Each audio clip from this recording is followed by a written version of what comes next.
त्यासाठी कढईमध्ये एक मोठा चमचा तेल घेतलं. त्यात अर्धा चमचा जिरे, एक तमालपत्र, 2 हिरवे विलायची म्हणजेच वेलदोडे, 4 लवंग, 2 मिरे आणि थोडासा दालचिनीचा तुकडा टाकून घेतला. आता हे तेलामध्ये एक अर्धा मिनटं परतून घेतलं. त्यानंतर त्याच्यात 8-10 लसणाच्या पाकळ्या टाकायच्या आणि 2 मोठे कांदे असे थोड्या मोठ्या फोडींमध्ये चिरून टाकून घेतले. आता हा कांदा सोनेरी रंगावर येईल इथपर्यंत आपल्याला छान परतून घ्यायचा आहे. पण कांदा परतत असताना लो फ्लेमवरतीच परतायचा, म्हणजे कांदा अगदी छान व्यवस्थित शिजतो. तर मी हे सगळं छान परतून घेतलेलं आहे. आता लो फ्लेमवरती हा कांदा चांगला शिजवून घेऊ. तर हे पहा, लो फ्लेमवरती परतून घेतल्यानंतर साधारण 5 मिनिटानंतर कांदा हा छान शिजलेला आहे आणि त्याला छान सोनेरी रंग आला आहे. आता याच्यात 2 हिरव्या मिरच्या टाकून घेतल्या. हिरवी मिरची तुम्ही तुमच्या आवडीनुसार कमी जास्त करू शकतात. अर्धा चमचा हळद, 2 चमचे काश्मीरी लाल तिखट टाकून घेतलं. त्यासोबतच थोडंसं आल्याचा किस टाकायचा आणि हे पुन्हा छान परतून घ्यायचं. आता हिरवी मिरची किती तिखट आहे त्या अंदाजानुसार तुम्ही हे काश्मीरी लाल तिखट वापरू शकतात, किंवा मग तुम्हाला जर ही भाजी थोडी स्पायसी हवी असेल तर साधं लाल तिखट वापरलं तरी चालेल. आता हे परतून घेतल्यानंतर त्यात 2 मोठे टोमॅटो अशा मोठ्या फोडींमध्ये चिरून टाकून घेतले. आता हे टोमॅटोसुद्धा या फोडणीमध्ये छान परतून घ्यायचे आणि थोडेसे शिजू द्यायचे. टोमॅटो परतून झाले की त्यानंतर याच्यात 10 ते 12 काजू टाकून घ्यायचे, किंवा मग हे काजू तुम्ही सेपरेट एखाद्या भांड्यात भिजवून त्याचे पेस्टसुद्धा इथे वापरू शकतात. आता हे टोमॅटो शिजतील इथपर्यंत आपल्याला हे शिजवून घ्यायचं आहे. तर लो फ्लेमवरती शिजवायचं. हवं तर तुम्ही इथे झाकणही ठेवू शकतात आणि थोडंसं मीठ ह्या टोमॅटोमध्ये टाकायचं, म्हणजे टोमॅटो लवकर शिजतो. तर इथे मी लो फ्लेमवरती साधारण 5 मिनिटं हे छान शिजवून घेते. आता हे शिजून थंड झालंय. त्यानंतर मिक्सरच्या भांड्यात काढायचं. त्यात थोडंसं पाणी टाकायचं आणि पाणी टाकून आपल्याला याची छान प्युरी बनवून घ्यायची आहे. आता ह्याच कढईमध्ये 1 ते 2 चमचे बटर घेतलं. बटरऐवजी आपण साजूक तूपसुद्धा वापरू शकतो. त्यात आपण जे मिक्सरमधून काढून घेतलेली प्युरी होती ती टाकायची आणि हे चांगलं एकजीव करायचं. आता मध्यम गॅसवरती ही प्युरी आपल्याला शिजवून घ्यायची आहे. आता इथे तुम्ही थोडंसं पाणी टाकून याची कन्सिस्टन्सी ॲडजस्ट करू शकतात. मी थोडं पाणी टाकून घेतलं आहे. त्यानंतर याच्यात 1 चमचा धने पावडर टाकून घेतली. त्यासोबतच चवीनुसार मीठ टाकायचं आणि थोडासा किचन किंग मसाला मी इथे टाकून घेतला आहे. हा मसाला आपण आपल्या आवडीप्रमाणे टाकू शकतो. मी इथे साधारण अर्धा चमचा एवढा किचन किंग मसाला टाकून घेतला. त्यासोबतच गरम मसालासुद्धा तुम्ही इथे ॲड करू शकतात. आता हे छान एकजीव करायचं आणि एकजीव केल्यानंतर मध्यम गॅसवरती ही जी ग्रेव्ही आहे ही छान उकळून घ्यायची. आता ग्रेव्ही उकळते तोपर्यंत आपण कोफ्ते बनवून घेऊ. तर कोफ्ते बनवण्यासाठी इथे मिक्सरच्या भांड्यात 4 ते 5 ब्रेडचे स्लाईस घेतल्यात. या स्लाईस आपल्याला छान मिक्सरमधनं बारीक वाटून घ्यायचे आणि आपल्याला याचे ब्रेड क्रम्स बनवून घ्यायचे. तर हे पहा, मी इथे हा ब्रेडचा छान चुरा बनवून घेतलेला आहे, तुम्ही बघू शकताय. आता यातला निम्मे चुरा आपल्याला कोफ्ते बनवण्यासाठी वापरायचा आहे आणि बाकी कोफ्त्यांना वरून लावण्यासाठी आपण वापरणार आहोत. तर आता कोफ्ते बनवण्यासाठी एका ताटात साधारण पाव कप भरेल एवढा बारीक चिरलेला गाजर घेतला आहे. तुम्ही किसूनही घेऊ शकता. पाव कप बारीक चिरलेली शिमला मिरची आणि साधारण अर्धा कप भरेल एवढी पत्ताकोबी घेतली आहे, ती सुद्धा अगदी बारीक चिरून घेतली आहे. तुम्ही हे सगळं किसूनही वापरू शकतात. आता याच्यात आलं लसूण ठेचून टाकून घेतले. त्यासोबतच उकडलेले बटाटे आपल्याला याच्यात टाकायचे. तर साधारण छोटे छोटे असे 4-5 बटाटे मी उकडून साल काढून घेतलं होतं. हे बटाटे सुद्धा तुम्ही किसून टाकू शकतात किंवा मग कुस्करून टाकले तरी चालेल. त्यानंतर याच्यात 1 चमचा काश्मीरी लाल तिखट, अर्धा चमचा हळद टाकून घेतली, 1 चमचा धने पावडर, चवीपुरता मीठ आणि ह्यासोबत चाट मसाला सुद्धा टाकून घ्यायचा आहे. आता हे सगळं चांगलं एकजीव करायचं. हे छान एकजीव झालं की त्यानंतर बाइंडिंगसाठी इथे मी बेसन पीठ वापरलं आहे. बेसन पिठाऐवजी आपल्याकडे जर कॉर्नफ्लोअर असेल तर ते इथे वापरा. माझ्याकडे कॉर्नफ्लोअर अवेलेबल नव्हतं म्हणून मी इथे बेसन पीठ वापरलं आहे. तर आता बेसन पीठ टाकल्यानंतर हे चांगलं एकजीव करायचं. हे पहा, आता हे छान एकजीव झालं आहे. ह्यानंतर याच्यात आपण जो ब्रेडचा चुरा करून घेतलेला होता तो टाकायचा. तर साधारण पाव कप भरेल एवढा हा ब्रेडचा चुरा आहे, तो आता ह्या मिश्रणात टाकला आणि हे पुन्हा छान एकजीव करायचं. तर अशा पद्धतीने इथे आपलं कोफ्त्यांसाठीचं मिश्रण तयार झालं आहे. आता आपण याचे कोफ्ते बनवून घेऊ. त्यासाठी आपल्याला हवे तेवढे छोटे किंवा मोठे आपण हे कोफ्ते बनवू शकतो. तर मी इथे गोल गोल ह्याचे छोटे छोटे कोफ्ते बनवून घेतलेत. कोफ्ते बनवल्यानंतर हे ब्रेड क्रम्समध्ये अशा पद्धतीने घोळून घ्यायचे. तर आता कोफ्ते तयार झालेत, हे तळून घेऊ. कोफ्ते तळण्यासाठी कढईमध्ये तेल कडकडीत गरम करायचं. त्यानंतर तेलात मावतील एवढे कोफ्ते सोडायचे. तर तेलाची क्वांटिटी किती आहे यावरती कोफ्ते आपण किती तळू शकतो हे डिपेंड असेल. तर मी एका वेळी इथे 3 ते 4 कोफ्ते तळून घेते. सुरुवातीला गॅसची फ्लेम हाय ठेवायची. हाय फ्लेमवरती हे कोफ्ते अर्धा मिनटं किंवा 1 मिनटं तळून घ्यायचे. त्यानंतर गॅसची फ्लेम लो करायची आणि लो फ्लेमवरती मग हे कोफ्ते पुन्हा 2-3 मिनटं तळू द्यायचे. यामुळे कोफ्ते छान तळले जातील आणि आतमध्ये सुद्धा कच्चे राहणार नाही. तर आता हे पहा, मी हे कोफ्ते छान तळून घेते. कोफ्ते तळत असताना सुरुवातीला अर्धा मिनटं तरी कोफ्त्यांना अजिबात हात लावायचा नाही आणि त्यानंतर मग हे कोफ्ते आपल्याला उलटून पालटून छान तळून घ्यायचे. तर हे पहा, अशा पद्धतीने इथे हे कोफ्ते छान तळून झालेले आहे. तुम्ही बघू शकताय त्याला रंग खूप सुंदर आलेला आहे.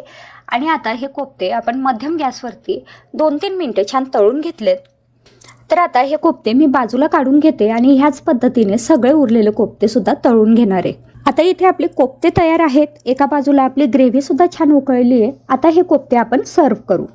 त्यासाठी एका प्लेटमध्ये 5 ते 6 कोफ्ते घेतले आणि त्यावरती ही मस्त गरमागरम ग्रेव्ही टाकायची. जेव्हा आपण जेवायला बसणार असू तेव्हा ऐन वेळेसच हे कोफ्ते सर्व करायचे. नाहीतर जर तुम्ही हे कोफ्ते ग्रेव्हीमध्ये आधीच टाकून ठेवले तर मग हे जे कोफ्ते आहेत ते सगळी ग्रेव्ही शोषून घेतील आणि थोडेसे मऊ पडतील. तर त्यापेक्षा ऐन जेवणाच्या वेळेस हे कोफ्ते सर्व करा. इथे मी एका भांड्यामध्ये 4 चमचे फ्रेश दही घेतलंय. त्यात 2 चमचे बेसन पीठ टाकून घेतलंय. अर्धा चमचा जिरं, अर्धा चमचा लाल तिखट, पाव चमचा हळद आणि पाव चमचा गरम मसाला, चवीपुरता मीठ टाकून घेतलंय आणि हे सगळं छान एकजीव करून घेतलंय. हे एकजीव झाल्यानंतर याच्यात पनीरचे काप टाकून घ्यायचे. तर इथे मी 200 ग्रॅम पनीर ह्या पद्धतीने थोडेसे मोठ्या आकारात कापून घेतलेले होते. हे पनीरचे काप मी इथे टाकून घेतलेत. आता अगदी हलक्या हाताने हे सगळं एकजीव करायचंय. हे सगळं एकजीव करून झालं की 5 मिनिटं झाकून ठेवायचंय. 5 मिनिटानंतर तव्यावरती मी थोडं तेल टाकून घेतलंय आणि याच्यावर आपण जे मिक्स केलेले पनीरचे काप होते ते टाकून घेतले आणि हे पनीर आपल्याला शॅलो फ्राय करून घ्यायचंय. तर हे पहा, पनीर मी इथे शॅलो फ्राय करून घेतलेलं आहे. आता या कढईमध्ये मी 2 मोठे चमचे तेल घेतलंय. तेल गरम झाल्यानंतर त्यात जिरं टाकायचंय आणि त्यानंतर एक मोठा कांदा बारीक चिरून मी या तेलात टाकून घेतलाय. कांदा गोल्डन ब्राऊन रंगावरती परतून घ्यायचा आहे. त्यानंतर याच्यात आलं लसणाची पेस्ट टाकायची आणि हे सुद्धा तेलामध्ये छान परतून घ्यायचंय. आता अर्धा चमचा हळद, 1 छोटा चमचा लाल तिखट, 1 छोटा चमचा धने पावडर, 1 छोटा चमचा गरम मसाला आणि थोडंसं हिंग टाकून घेतलंय. हे सगळं छान परतून घेतल्यानंतर यात आपल्याला 2 मोठ्या टोमॅटोची प्युरी करून टाकून घ्यायची आहे. टोमॅटो चिरून डायरेक्ट मिक्सरमधून वाटून घ्यायचे आणि ही प्युरी आपल्याला घट्ट होईल इथपर्यंत ह्या तेलामध्ये परतून घ्यायची आहे. हे पहा, प्युरी छान घट्ट झालेली आहे. आता याच्यात मी काजूची पेस्ट टाकून घेतली आहे. 10-12 काजू 10 मिनिटं भिजत ठेवले होते आणि त्यानंतर मिक्सरच्या भांड्यातून थोडं पाणी टाकून वाटून घेतले होते. काजूची पेस्ट याच्यात परतून झाल्यानंतर जे आपण दह्याचं मिश्रण तयार केलं होतं ते थोडं शिल्लक राहिलं होतं ते पण मी याच्यात परतून घेतलं. चवीपुरता मीठ टाकून घेतलंय. 1 चमचा कसुरी मेथी मी इथे टाकून घेतलेली आहे आणि आता अर्धा ते 1 ग्लास किंवा आपल्याला हव्या त्या अंदाजाने पाणी टाकून घ्यायचंय. किती ही जी ग्रेव्ही आहे ती आपल्याला किती घट्ट हवी आहे त्या अंदाजाने पाणी टाकायचंय. मी ते अर्धा ग्लास पाणी टाकून घेतलंय. ही ग्रेव्ही थोडीशी उकळल्यानंतर आपण जे पनीर फ्राय करून घेतलेलं होतं ते ह्याच्यात टाकून घेतलंय. वरून थोडासा किचन किंग मसाला किंवा गरम मसाला टाकून घ्यायचा आहे आणि हे सगळं पुन्हा एकजीव करून घ्यायचंय. 1-5 मिनिटं उकळल्यानंतर हे आपले घरच्या घरी पनीर टिक्का मसाला तयार झालाय. क्रीम टाकून तुम्ही हे गार्निश करू शकता. एका कुकरमध्ये 1 मोठा चमचा तेल गरम करून घेतलं. त्यानंतर त्यात 1 चमचा जिरं टाकून घ्यायचंय. 5-7 कढीपत्त्याची पानं टाकून घ्यायची. तुम्हाला हवं तर मोहरी सुद्धा तुम्ही इथे वापरू शकतात. त्यानंतर पाव चमचा हिंग टाकून घेतलाय. आता याच्यात 2 मोठ्या कांद्यांची पेस्ट करून टाकून घ्यायची. तर 2 मोठे कांदे बारीक चिरून मिक्सरमधनं वाटून घेतले होते. ही पेस्ट आता ह्या तेलामध्ये सोनेरी रंगावरती परतून घ्यायची आहे. कांद्याचं पूर्ण कच्चं पण निघून जाईल इथपर्यंत ही पेस्ट परतून घ्यायची. तर हे पहा, इथे मी ही जी कांद्याची पेस्ट आहे ही सोनेरी रंगावर परतून घेतली. त्यानंतर याच्यात 1 चमचा आलं लसणाची पेस्ट टाकून घेतली. आता याच्यात अर्धा चमचा हळद, 1 चमचा लाल तिखट टाकून घेतलंय. हळद आणि लाल तिखट परतून झाले की त्यानंतर याच्यात गरम मसाला किंवा छोले मसाला टाकायचा आहे 1 चमचा आणि 1 चमचा धने पावडर. हे सगळं चांगलं परतून झालं की त्यानंतर टोमॅटोची प्युरी टाकून घ्यायची. एक मध्यम आकाराचा टोमॅटो बारीक चिरून मिक्सरमधनं वाटून घेतला होता. ही टोमॅटोची प्युरी आता या तेलामध्ये अगदी व्यवस्थित परतून घ्यायची. हे सगळे मसाले आणि ही टोमॅटोची प्युरी चांगली परतून झाली की त्यानंतर याच्यात आपल्याला थोडीशी कोथिंबीर टाकून घ्यायची. फोडणीमध्ये कोथिंबीर टाकली तर खूप छान टेस्ट भाजीला लागते. आता कोथिंबीरसुद्धा मी या फोडणीमध्येच परतून घेते. हे पहा, आता हे सगळे मसाले छान परतून झाले. त्यानंतर याच्यात मी 2 वाटी भिजवून घेतलेले छोले टाकून घेतले. हे छोले मी रात्रभर भिजत ठेवले होते. आता हे छोले मी आधी शिजवून घेतलेले नाही आहेत. बऱ्याचदा आपण आधी शिजवून घेतो आणि त्यानंतर याला फोडणी देतो किंवा मसाल्यामध्ये हे टाकतो. हे मी फक्त भिजवून घेतलेले छोले टाकून घेतलेत कारण आपण कुकरमध्ये ही झटपट भाजी बनवतोय. त्यानंतर त्याच्यात 1 ग्लास पाणी टाकून घेतलं किंवा आपल्याला किती ग्रेव्ही हवी आहे त्या अंदाजाने पाणी टाकायचं. चवीपुरता मीठ टाकायचं. आता हे सगळं चांगलं एकजीव करून घ्यायचं. आता झाकण बंद करून आपण ह्याच्यात 7 ते 8 शिट्ट्या करून घेऊ. तर इथे मी कुकरच्या 7 शिट्ट्या करून घेतल्या होत्या. त्यानंतर आपले हे जे छोले आहेत हे इथे छान शिजलेले आहेत. आता ह्या कुकरच्या खूप पटापट शिट्ट्या होतात म्हणून मी इथे 7 ते 8 शिट्ट्या करून घेतल्या आहेत. आपला नॉर्मल जर कुकर असेल तर 4-5 शिट्ट्यांमध्ये सुद्धा हे छोले छान शिजतात. आता हवं तर वरून तुम्ही याला तडकासुद्धा देऊ शकतात. कढईमध्ये मी 1 मोठा चमचा तेल घेतलाय.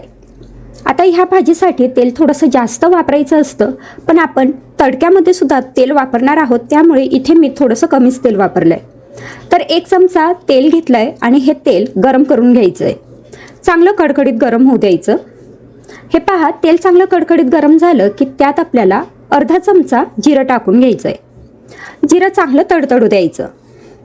त्यानंतर 7-8 लसणाच्या पाकळ्या अगदी बारीक चिरून मी इथे टाकून घेतल्या आहेत. अगदी बारीक चिरायच्या. आता हे जे लसूण आहेत हे या तेलामध्ये चांगले परतून घ्यायचे. गॅसची फ्लेम मध्यम ठेवायची. मध्यम गॅसवरतीच ही प्रोसेस करायची. त्यात आता मी 2 मध्यम आकाराचे कांदे अगदी बारीक चिरून टाकून घेतलेत. हे कांदे आता या तेलामध्ये सोनेरी रंगावर येतील इथपर्यंत आपल्याला परतून घ्यायचे. गॅसची फ्लेम मध्यम ठेवली आहे. मध्यम गॅसवरतीच मी आता हा कांदा परतून घेते. कांदा परतायलाच आपल्याला थोडासा वेळ लागेल. कांदा लवकर परतला जावा यासाठी ह्याच्यात मी थोडंसं मीठ टाकून घेतलं आहे. मीठ टाकल्यानंतर हे मीठ कांद्यामध्ये एकजीव करायचं. कांद्यात मीठ टाकल्यामुळे कांदा थोडंसं मॉइश्चर रिलीज करतो आणि त्यामुळे तो पटकन शिजतो. तर आता अशा प्रकारे मध्यम गॅसवरतीच मी हा कांदा चांगला परतून घेते. आता हा कांदा 2-3 मिनटं छान परतून घेतलेला आहे आणि तुम्ही बघू शकताय कांद्याची जी क्वांटिटी आहे ती आता जवळपास निम्म्यावर आली आहे आणि त्याचा रंगसुद्धा छान गुलाबी असा झालेला आहे. तर इथपर्यंत आपल्याला हा कांदा परतून घ्यायचा आहे. अगदीच करपवायचा नाही आहे. आता यात मी अर्धा चमचा हळद टाकून घेतली आहे. त्यासोबतच 1 चमचा लाल तिखट टाकून घेतलं आहे. 1 ते 1.5 चमचा बॅडगी लाल तिखट टाकायचं म्हणजे भाजीला रंग खूप छान येतो. आता इथे आपण दुसरे कुठलेच मसाले वापरणार नाही आहेत. जर तुम्हाला इथे काही मसाले वापरायचे असतील तर कांदा लसूण मसाला तुम्ही वापरू शकतात किंवा मग गरम मसाला अगदी किंचितसा इथे वापरू शकतात. पण गरज पडत नाही. फक्त लाल तिखट आणि हळद एवढ्या याच्यात सुद्धा ही भाजी खूप छान लागते. आता हे जे तिखट आहे हे मी या कांद्यांसोबतच साधारण अर्धा मिनिट परतून घेतलं. कांदा आणि तिखट छान परतून झाल्यानंतर याच्यात मी मसूर टाकून घेते. तर इथे हे 1 कप मसूर आहेत जे मी रात्रभर भिजत ठेवले होते. जर समजा आपल्याला तेवढा वेळ नसेल किंवा आपण रात्री हे भिजत घालायचं विसरलो तर अगदी भाजी बनवताना 1-1.5 तास आधी भिजवले तरी चालतात. पण जर हे रात्रभर भिजवले तर हे शिजायला अजिबात वेळ लागत नाही. आणि समजा जर मसूर भिजवलेच नसतील तर मग ही भाजी कुकरमध्ये बनवायची म्हणजे मसूर भिजवण्याची सुद्धा काहीच गरज पडत नाही. कुकरमध्ये सुद्धा भाजी छान शिजते. आता हे मसूर ह्या कांद्यासोबत अगदी चांगले परतून घेतले. हे पहा, आता साधारण मिनिटभर हे मसूर परतून घेतल्यानंतर मी याच्यात चवीपुरता मीठ टाकून घेतले. मीठ आपण आधी कांद्यांमध्ये सुद्धा टाकलं होतं तर त्या अंदाजाने टाकायचं म्हणजे थोडंसं कमीच टाकायचं. मीठ टाकून घेतल्यानंतर पुन्हा हे छान परतून घेतलं. आता हे सगळं अगदी छान परतून झालेलं आहे. आता याच्यात पाणी टाकून घेऊ. तर इथे मी 1 ते 1.5 ग्लास पाणी टाकून घेतलं आहे. आपल्याला किती रस्सा भाजी किंवा सुकी अशी हवी आहे तर त्या अंदाजाने आपण पाणी टाकू शकतो. इथे मी खूप जास्त पातळ बनवत नाही आहे, त्यामुळे इथे मी 1.5 ग्लास पाणी टाकून घेतलं आहे. पाणी टाकल्यानंतर हे चांगलं एकजीव केलं. आता याच्यावर झाकण ठेवायचं आहे, अर्धवट असं झाकण ठेवायचं, पूर्ण झाकण ठेवायचं नाही, नाहीतर मग ह्यात भाजीचं जे तेल असतं ते उडून जातं. तर आता हे पहा, अर्धवट झाकण ठेवून मी ही भाजी 4 ते 5 मिनटं फक्त शिजवून घेतली. 4-5 मिनटातच आपला जो मसूर आहे तो अगदी छान शिजतो, कारण हा मसूर आपण रात्रभर भिजवून घेतलेला आहे, त्यामुळे मसूर शिजायला अजिबातच वेळ लागत नाही. तर हे पहा, भाजीतलं पाणीसुद्धा आता बऱ्यापैकी आटलेलं आहे आणि सोबतच आपला हा जो मसूर आहे हा अगदी छान असा शिजलेला आहे. तर इथे ही मसूरची भाजी तयार आहे, तुम्ही बघू शकतायत. ही भाजी तुम्ही अशी सुद्धा खाऊ शकतात, पण आपण याला तडका देऊन घेऊ. तडका देण्यासाठी कढईमध्ये अर्धा चमचा तेल गरम करून घेतलं. आता इथे तुम्ही तेल भरपूर प्रमाणात वापरलं तर भाजीची चव अजून छान लागते, पण आपण घरगुती भाजी बनवतो तर त्यामुळे तेलाचं प्रमाण थोडंसं कमीच घ्यायचं, म्हणजे आपल्या तब्येतीसाठी ते चांगलं असतं. आता त्यात मी 1 चमचा जिरं टाकून घेतलं. जिरं अगदी लालसर होईल इथपर्यंत आपल्याला तळून घ्यायचं, कारण तडका हा थोडासा छान तळलेला असेल तरच छान लागतो. त्यानंतर त्यात मी 2 लाल मिरच्या तुकडे करून टाकून घेतल्या, 1 तमालपत्र तुकडे करून टाकून घेतलं. सोबतच आलं आणि लसणाची पेस्ट मी इथे करून घेतली आहे. आलं लसूण ठेचून घेतले आणि ते मी इथे या तडक्यामध्ये टाकून घेतले. आता हे पहा, हे सगळं मी छान तळून घेते. तुम्ही याच्यात हिंगसुद्धा ॲड करू शकतात. फक्त अर्धा मिनटं हे या तेलामध्ये परतून घ्यायचं, अगदी मंद गॅसवर परतायचं, कारण आपलं तेल आधी आपण कडकडीत गरम करून घेतलेलं आहे. तर हे पहा, अर्धा मिनटं मी हा जो तडका आहे हा या तेलामध्ये छान परतून घेतला. त्याचा छान खमंग असा सुगंध यायला लागला की गॅस बंद करायचा. तर आपला हा जो तडका आहे हा इथे आता तयार आहे. हा आपण डायरेक्ट भाजीतही टाकू शकतो किंवा भाजी सर्व करताना त्याच्यावरती सुद्धा हा तडका टाकू शकतो. तर मी इथे हा तडका डायरेक्ट भाजीतच टाकून घेते.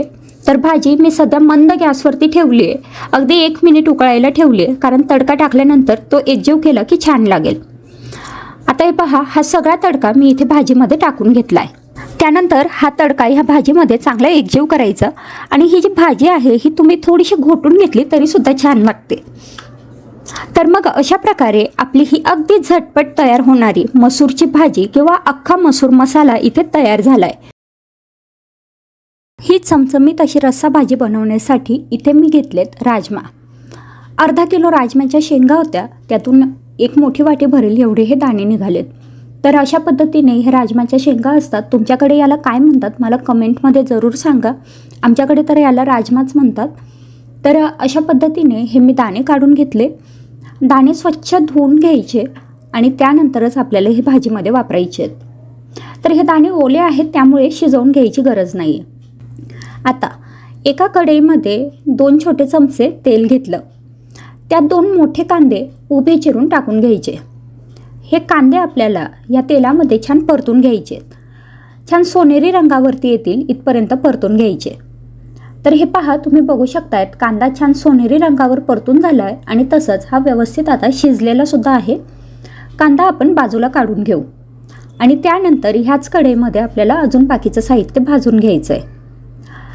तर सगळ्यात आधी कढईमध्ये टाकल्या 5-6 लसणाच्या पाकळ्या, त्यासोबतच 1 इंच आल्याचा तुकडा आणि साधारण पाव वाटी भरेल एवढे सुक्या खोबऱ्याचे काप. आता हे सुकं खोबरं आपल्याला छान भाजून घ्यायचं आहे. हे पहा, अशा पद्धतीने सतत हलवत राहायचं, म्हणजे खोबरं सगळ्या बाजूने व्यवस्थित भाजलं जाईल.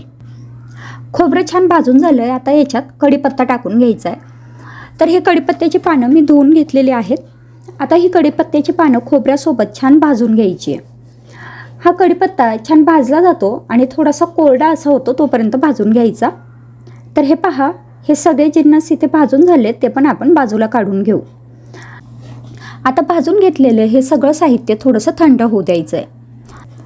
आता वाटण बनवण्यासाठी इथे एका मिक्सरच्या भांड्यात मी 1 मध्यम आकाराचा टोमॅटो घेतला आहे. टोमॅटो ऑप्शनल आहे, नाही घेतला तरी चालेल.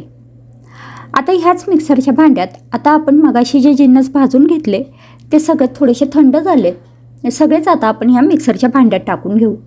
आता याच्यात आवश्यकतेप्रमाणे थोडंसं पाणी टाकायचं आणि हे मिक्सरमधनं छान बारीक असं वाटून घ्यायचं. हे पहा, इथे मी आता हे छान वाटून घेतलेलं आहे अगदी बारीक असं वाटायचं, म्हणजे आपली भाजी खूप छान तयार होते.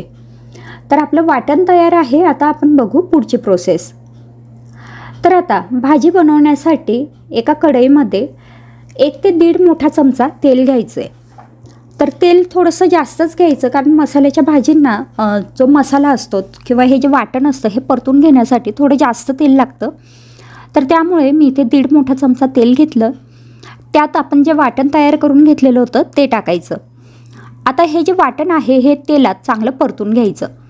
याचा रंग बदलेल आणि छान सुगंध यायला लागेल. तसंच याला छान तेल सुटेल इथपर्यंत आपल्याला हे वाटण परतून घ्यायचं आहे. तर हे पहा, तुम्ही बघू शकतायत वाटण आता परतून झालेलं आहे.